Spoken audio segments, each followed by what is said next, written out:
capítulo 1 do profeta Jeremias, versículo 8. Aqueles que encontraram por bondade se manifestem dizendo amém. Amém. Assim está escrito: não temas diante deles, porque eu sou contigo para te livrar, diz o Senhor. Eu vou ler mais uma vez. Não temas diante deles, porque eu sou contigo para te livrar, diz o Senhor. Capítulo 12, versículo de número 5.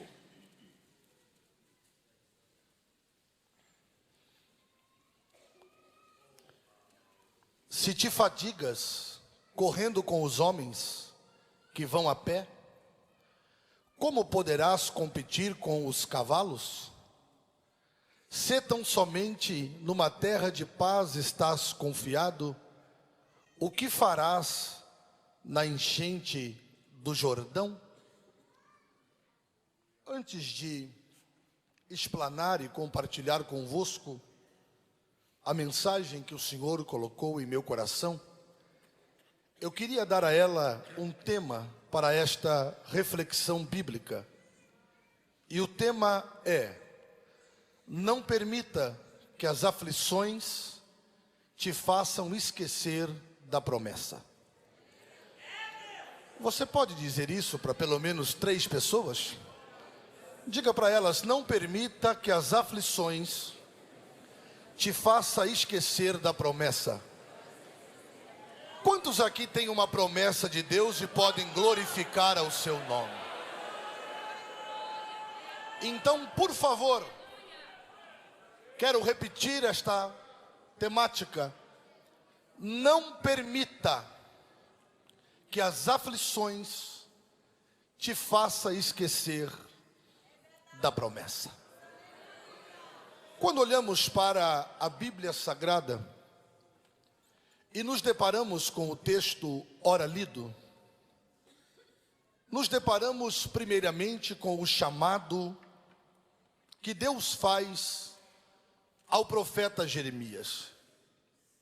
O povo de Judá está vivendo uma vida desregrada, dissoluta.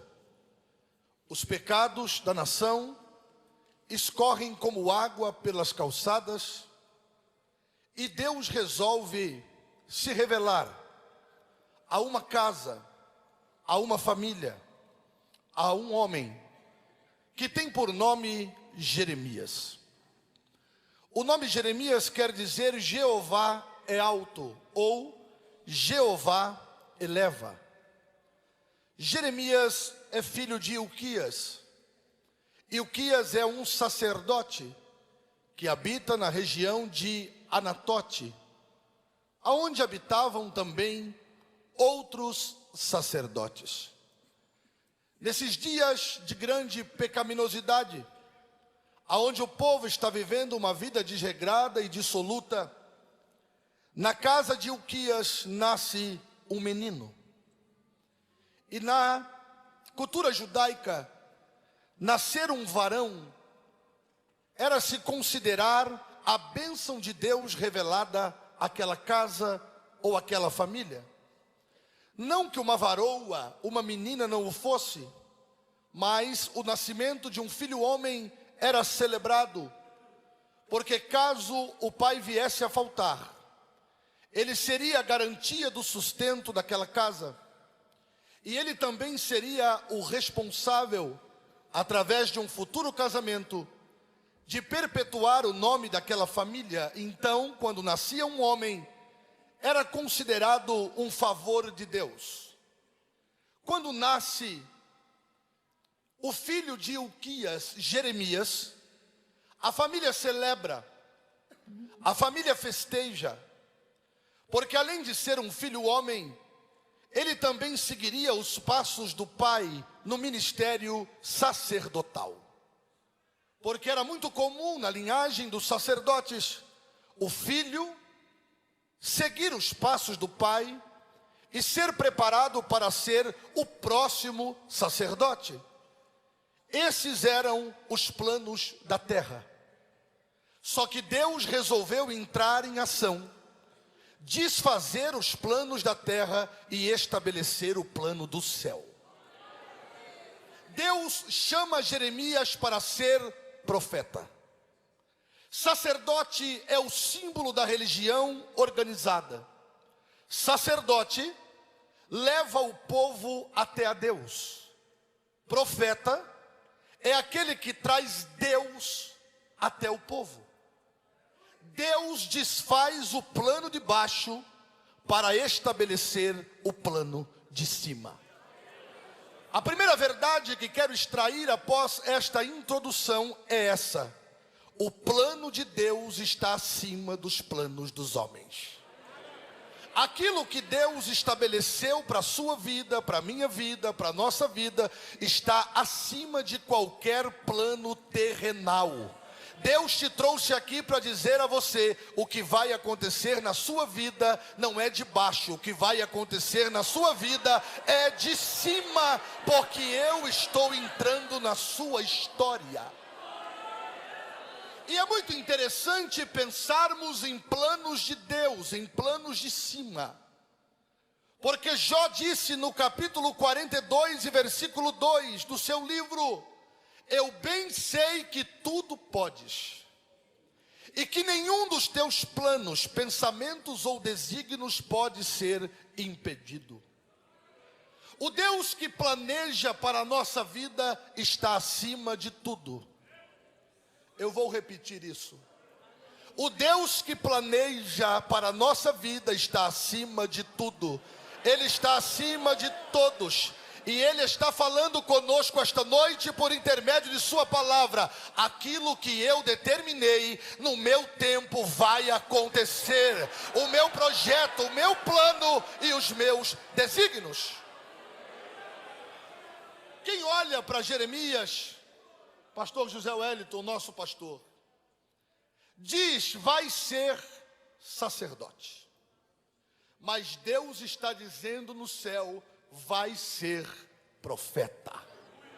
E a pergunta que não quer calar é melhor ser aquilo que Deus quer ou melhor ser aquilo que os homens querem? Os homens, com suas vontades, seus desígnios e conluios, nunca conseguirão manipular, inverter ou anular um projeto do Deus Todo-Poderoso. Ele é aquele que, ainda se quiser, faz o relógio de Acás voltar 10 graus para trás. Ele é aquele que segura os raios com as mãos para que os filhos dos homens não se firam. É aquele que conhece estrela por estrela pelo nome, e quando chama pela força do seu poder, nenhuma faltará. É aquele que pesa os montes e os outeiros em balanças e que não se impressiona com a vaidade dos homens, porque as nações e os reis da terra são para ele como a gota de água dentro de um balde. Ele é o Todo-Poderoso.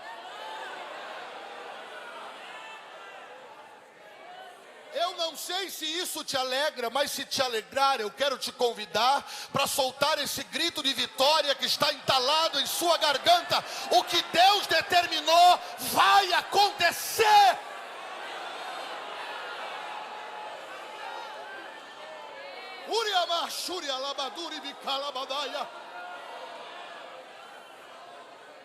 O que vai prevalecer não é o plano de baixo.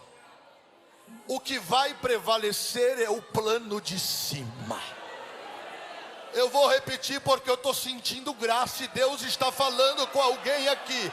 Se alegra, glorifica, exalte ao teu Deus, porque o que vai prevalecer não é o plano de baixo, o que vai prevalecer é o plano de cima.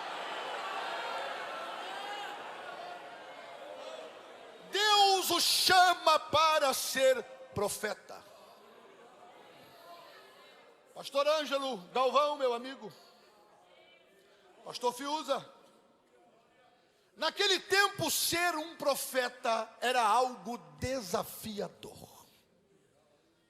porque os monarcas estavam corrompidos, os sacerdotes vendidos e os profetas subornados. Deus levanta alguém e chama ele para o confronto da nação. Quando Deus o chama, e eu acho isso tão interessante, eu tenho 40 anos de idade. Vou fazer 41 agora, dia 9 de agosto. E Deus me chamou ainda muito jovem, com 13 anos de idade. Só que quando Deus nos chama, me chama, te chama, nos chama, Ele diz assim: eu estou te chamando. Eu tenho algo na sua vida. Só que Deus só fala as coisas boas. E as ruins você vai descobrir ao longo do caminho. Porque se Ele falar as ruins quando te chama, Ele já te desmotiva na largada. Então Deus chama Jeremias. E muitos de nós, se descobríssemos antes o que passaríamos, não teríamos aceitado o chamado. Temos que lidar com lágrimas inevitáveis, problemas que nós não contribuímos para eles acontecerem, sem contar nos Tobias, nos Sambalate, nos invejosos, nos caluniadores.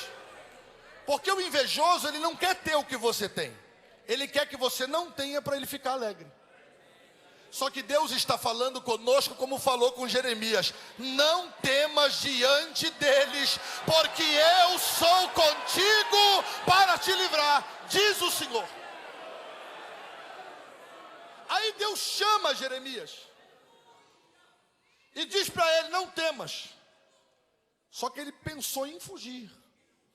Ele disse: Senhor, eu não passo de uma criança. Não era tão criança assim, já era um rapazão de 20 anos. Só que a maioridade para o serviço era aos 30. Então ele disse: Senhor, eu não passo de uma criança. Aí Deus disse: não digas que tu és uma criança, porque aonde eu te mandar ir, tu irás. O que eu te mandar falar, tu falarás. Só que o interessante é que Deus diz assim, ó: o que eu te mandar falar, tu falarás, ponto e vírgula, porque hoje eu coloco as minhas palavras na tua boca. Ou seja, as palavras não serão suas, as palavras serão minhas. Você só é o instrumento que eu vou usar. Se nós entendêssemos isso, não teria tanta vaidade no âmbito ministerial. Tudo que você tem foi Deus que te deu. Tudo que você é foi Deus que fez você ser. Eu coloco as minhas palavras na sua boca. Se você prega, prega porque Ele colocou a palavra na sua boca. Se canta é porque Ele te deu graça para cantar. Se é o pastor que é porque Ele tem te feito prosperar. Só uma pergunta: quantos reconhecem isso aqui? Baixa a mão um pouquinho. Pastor Eduardo Lopes, eu reconheço que tudo que tem foi Deus que me deu, porque senão eu era morto. Eu reconheço que só cheguei aonde cheguei porque a mão dele me trouxe, porque eu não tinha condição nenhuma de chegar. Quando fazemos isso, fazemos um exercício contra a vaidade, contra o egocentrismo, reconhecendo toda a soberania de Deus, que coloca tesouros em vasos de barro. Quantos reconhecem isso e podem levantar as duas mãos ao céu? Segure ela levantada 1 minuto. Levante o mais alto que você puder. Se você pudesse ver o que Deus ainda vai fazer na sua vida. Mas se você reconhece o que eu acabei de dizer, junto com a mão, levanta a voz. Se você tiver coragem, dá o maior grito de glória a Deus que você puder. Dá o maior grito de aleluia que você puder. Porque Deus tem te feito prosperar.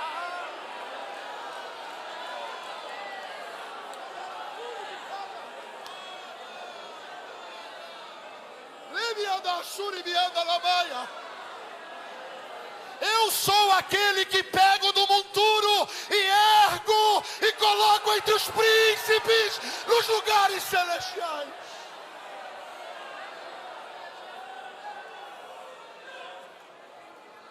Alamaia. Jeremias, eu serei contigo, colocarei as minhas palavras na sua boca. Nasce um dos ministérios mais sofridos do Antigo Testamento. O nome dele passa a ser profeta das lágrimas. Não se casou, não constituiu família, solitário, andando pelas ruas de Judá. E pasmem com esta informação do texto: profeta sem público, sem popularidade, aos olhos humanos um fracasso. Os sacerdotes falam mal dele, os reis não querem ouvi-lo, subornam profetas para falar mal dele. Os olhos humanos olham para eles, ou para ele, pastor Wellington Júnior, e pensam em suas conjecturas perversas: é um fracassado. Porque sucesso para os homens está relacionado a aplausos, popularidade, aceitação pública. Vou dizer com muito temor e tremor. Minha intenção não é exortar ninguém, é só entregar uma palavra que Deus me deu. Quem foi que disse que a voz do povo é a voz de Deus? Quem foi que disse que tudo que o povo aplaude, Deus aplaude? Quem foi que disse que tudo que os homens gritam é sucesso, Deus diz é sucesso? Porque sucesso para os homens está relacionado a aplausos e aceitação pública. Sucesso para Deus está relacionado à obediência, ao propósito, ao chamado. Ainda que ninguém esteja aplaudindo, se está no centro da vontade de Deus, Deus está falando: não temas diante deles, porque eu sou contigo para te livrar, diz o Senhor.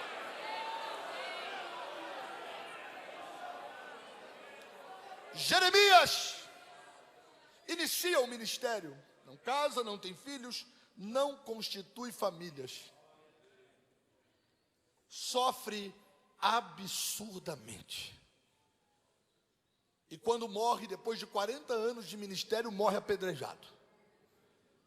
Só que o que me chamou a atenção, e eu quero aqui parafraseando, é que ele começou a sofrer. Por quê? Por causa do chamado, do ministério.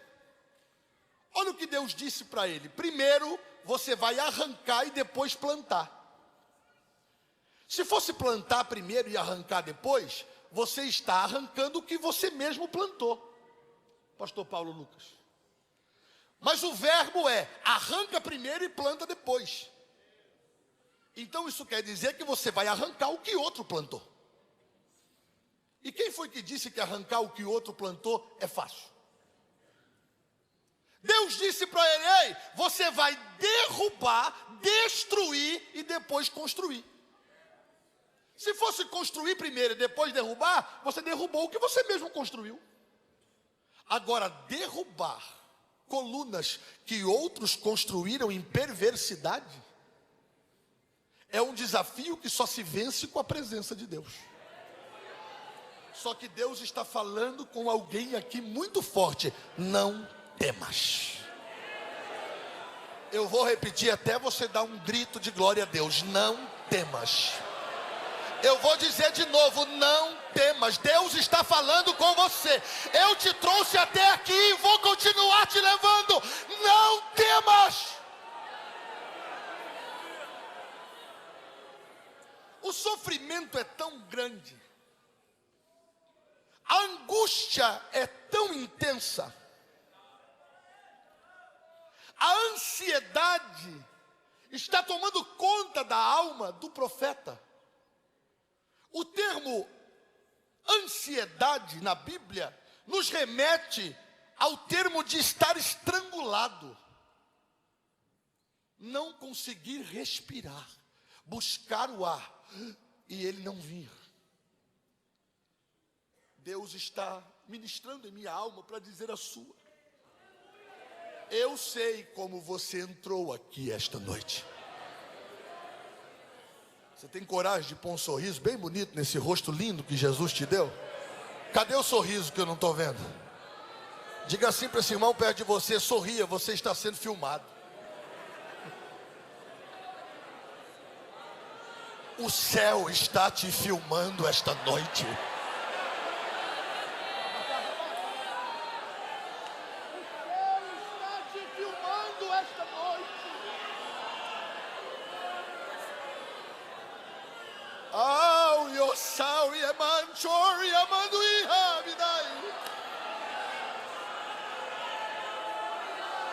Eu quero dizer com temor e tremor: está descendo socorro para a tua alma esta noite.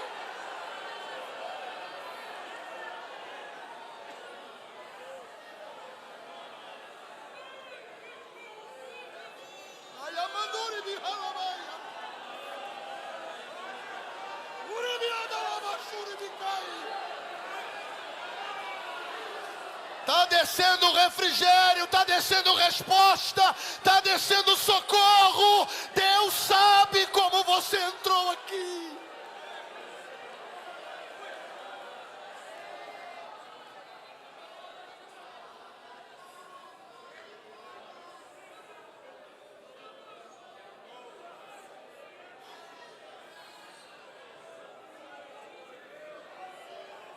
Ministério traz consigo dissabores, incompreensões. Pastor, por que parece que para mim tudo é mais difícil? Eu queria ser igual a todo mundo, mas Deus não te chamou para ser igual a todo mundo. Pastor, parece que Deus me chamou para nadar contra a correnteza, é isso aí. Só que Ele tem te dado algo que tem te diferenciado no meio dos comuns. Continua confiando.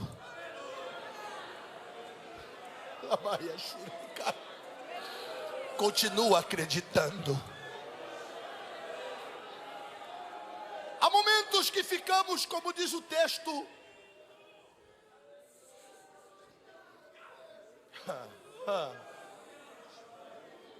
cessou o foguedo dos tamborins, acabou a alegria dos que saltam de prazer, e descansou o dedo daqueles que tocavam a harpa. Ministério às vezes é fazer curativo nos outros enquanto você sangra. É sorrir quando na verdade você quer gritar. E nós vamos nos tornando especialistas em disfarçar sentimentos. Deus está falando com alguém aqui. Te trouxe ao meu consultório esta noite. Estou sentado lamanduriação e como núbria faço. Estou contigo sentado no meu divã, e você será curado na alma esta noite, porque eu vou te revelar o que vou fazer. Você tem coragem de soltar esse grito de vitória que está entalado na sua garganta? Mesmo doendo, mesmo com dor, eu vou te dar 30 segundos para, se você tiver um glória a Deus na boca, um aleluia na boca, você liberar Ele para adorar a Deus, porque Ele está reagindo esta noite.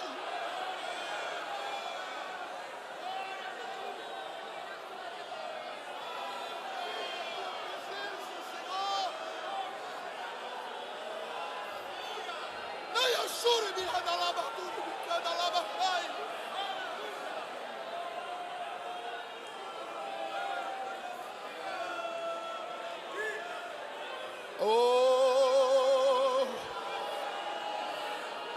aleluia!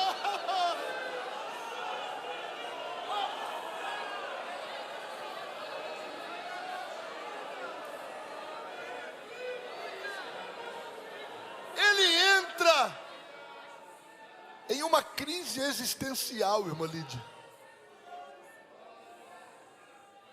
A ponto de se esquecer da promessa. E já reparou que às vezes acontece com a gente também? Se nunca aconteceu, parabéns para você, porque para mim já aconteceu algumas vezes. A luta, a angústia, o problema vem de uma forma tão avassaladora que você se esquece de tudo que Deus já fez. A angústia, o problema, parece que ela te deixa paralisado e te dá uma amnésia momentânea. Aí Deus está perguntando para você essa noite, com temor eu vou dizer isso: quem era você e quem é hoje você? Aonde você estava e aonde você está agora? Por acaso eu sou Deus de obras inacabadas ou de histórias pela metade? Esqueceste que eu sou o Todo-Poderoso e o que eu começo eu termino. Ninguém vai paralisar a história antes dela terminar. Por favor, não deixe que a angústia te faça esquecer da promessa.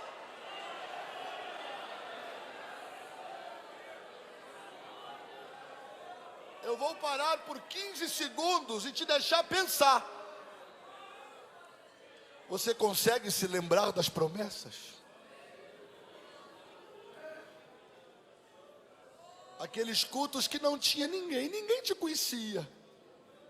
E Deus falava assim: vou eu te levantar.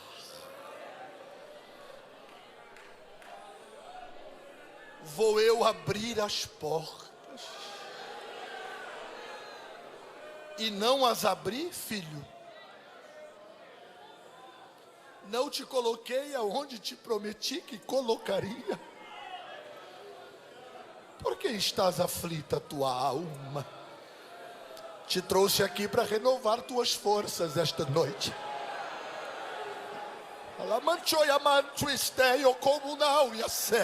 E cada lágrima dessa que está caindo dos teus olhos é a prova que eu estou a lhe falar. Vem coisas maiores por aí e eu serei contigo.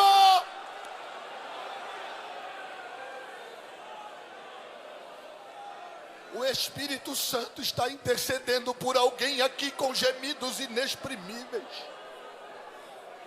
Deixa fluir. Libera. Deixa essa unção que está sendo liberada tomar você neste santuário.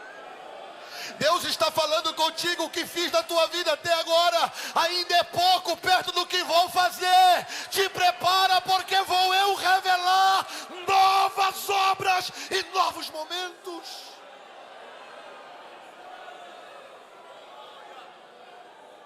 Mas a crise chega. Pastor, eu já vou terminar e posso orar?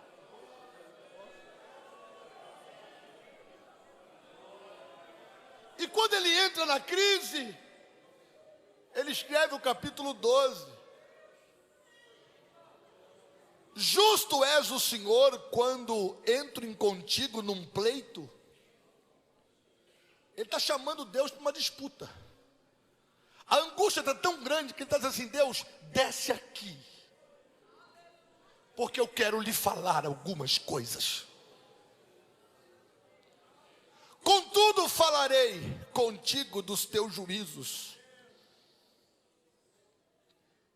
Por que prospera o caminho dos perversos? E vivem em paz todos os que procedem falsamente. Eu ouvi uma frase dita pelo pastor José Wellington, quando eu tinha 15 anos, sentado aqui no Belém. Pode parecer que os injustos estão vencendo, mas no final da história você verá de quem é a vitória.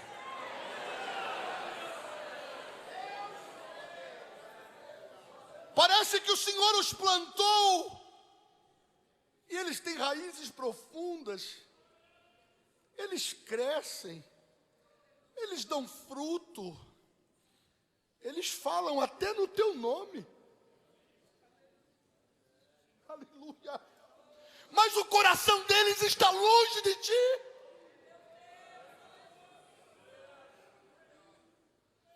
mas tu, Senhor, me conheces. Tu me vês e provas o que sente o meu coração para contigo. Arranca-os como ovelhas para o matadouro e destina-os para o dia da matança. Ele quer que Deus mate essa turma. Até quando a terra vai estar de luto e se secará a erva de todo o campo por causa da maldade dos que habitam nela? Perecem até os animais e as aves, porquanto dizem, ele não verá o nosso fim.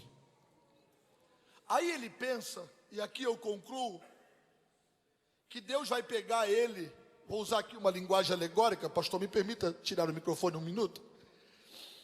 Ele pensa que como um pai, com carinho paternal, Deus vai pegar ele no colo, vai fazer um carinho, pastor Aguinaldo, vai fazer uma naninha, igual eu faço com meu filho, quando ele está com manha, está com 9 anos, quase o tamanho da mãe dele.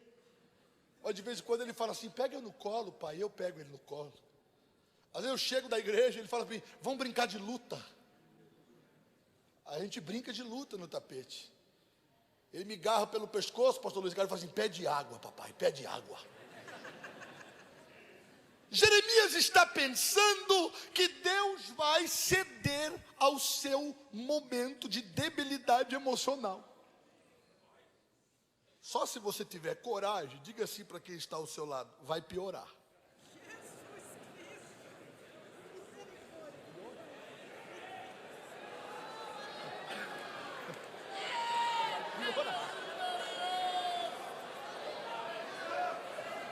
Agora ninguém vai dar glória a Deus, porque a gente está acostumado a ouvir que vai melhorar, que a gente vai triunfar, que se o mar não abrir, a gente vai passar por cima. Não tenho nada contra o autor do hino, mas a gente gosta disso aqui, ó.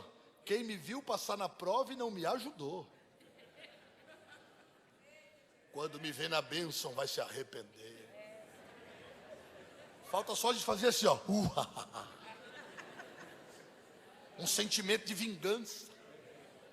Ele está orando e diz, Senhor, mata essa turma. Aí Deus vem. Diga comigo, Deus veio. E vai piorar. Aí Deus diz para ele assim, e aqui eu termino. Está cansado correndo com os homens? Que andam a pé? A partir de agora eu vou te colocar para correr no meio dos cavalos.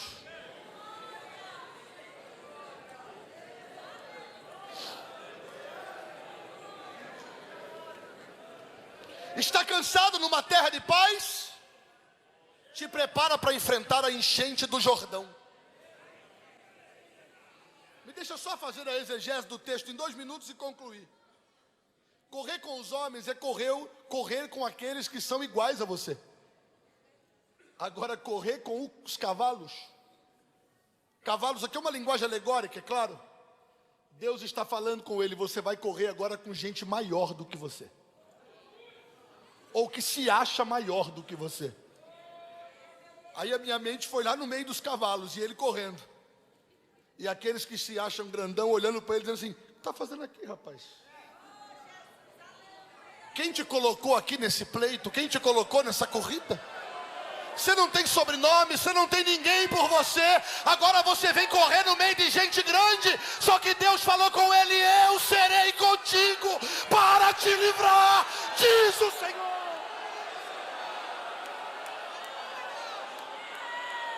Você tem coragem de me ajudar? Se isso não te constranger, diga aí, nenhum cavalo vai te morder. Nenhum cavalo vai te dar coice. Nenhum cavalo vai tirar você do páreo, porque Deus é o teu escudo, porque Deus te fez a promessa.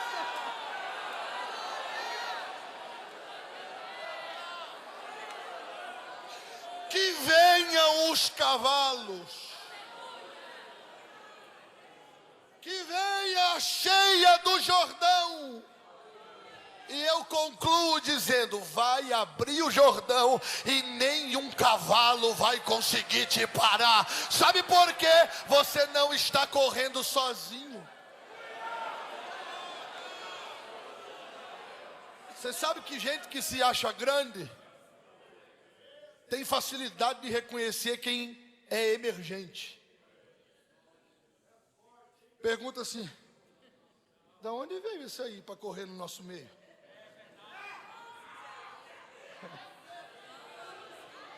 Saiu de onde? Para achar que pode estar correndo aqui no meio dos cavalos. Cavalo de raça, manga larga, cavalo caro. Aí olham para Jeremias e falam: de onde saiu esse pangaré? Da onde saiu esse pé de pano? Só que não sabem eles que ele tem uma promessa de chegar até o fim do ministério que Deus confiou em suas mãos.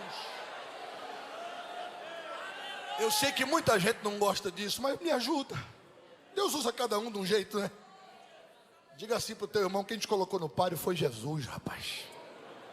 Quem te colocou para correr no meio dos cavalos foi Deus. E agora coloca um sorriso bem bonito nesse rosto e diz para ele: você vai chegar até o fim da história, vai cumprir todo o ministério. Não permita, por favor, que a angústia te faça esquecer da promessa. Com a permissão do pastor, fique de pé, por favor.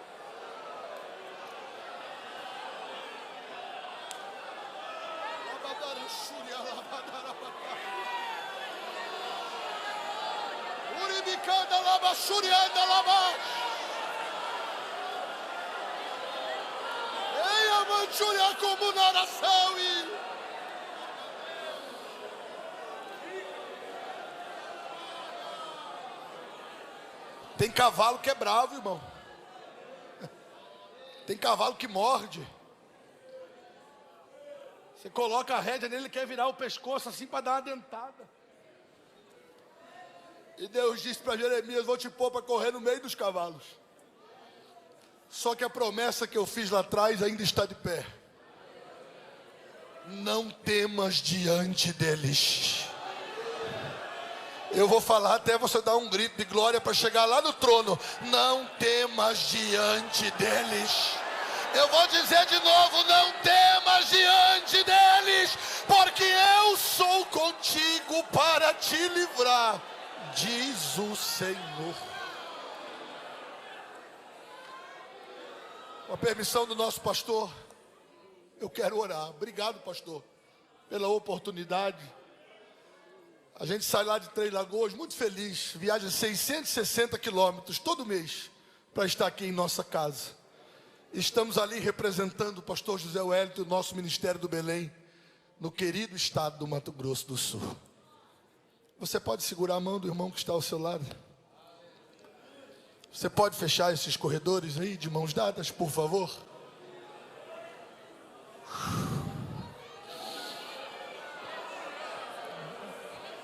Layamancho Yasai. Eu como um Yamai, sei, Alabadarama. Alabadarama, Yamundi, Yamaio, Yamashi, tu Ibicai. Deus está renovando as tuas forças esta noite. Lamanduria mais, Ibicandalaia.